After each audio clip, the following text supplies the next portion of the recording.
Hey out there, it's me, Bennie Love, lounge singer for the Lord, crooner for Christ, born again mafioso. I'm here in my mobile sanctuary, just in case the street sweepers come along, I can move it. Who says that New York is the city that never sweeps? Okay? I got another Dear Bennie letter here. I'd like to read it to you. It says, Dear Bennie, you say you're a born-again mafioso. What does the mafia have to have anything to do with religion? Okay, so, and it's signed Skeptical. Okay, Dear Skeptical. I was a mafia wannabe until I was saved. Now I'm a mafia don't wannabe. I'm a soldier for Christ. The closest thing to religion the mafia ever got was in the 90s after RICO laws chased them further underground. They put together a panel of potential lenders that would decide if requests for loans by various individuals was worth their investment. Each of the 5 crime families had a representative that would bid on the schemes that were presented to them. They called it Loan Shark Tank.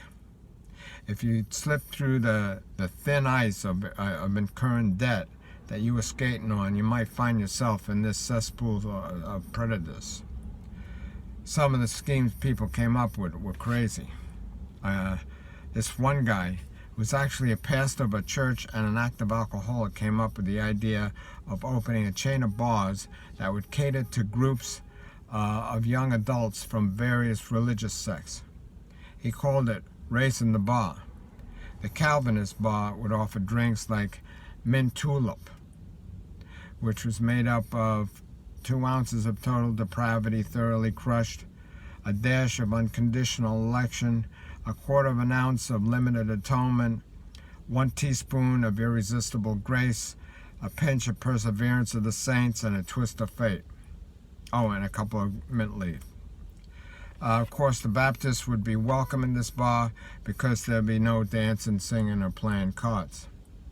The Presbyterian bar could have frozen, chosen daiquiris with Reformed theological biscuits. It could be called the House of Representatives to reflect the democratic form of Presbyterian government. There goes the sweet streeper.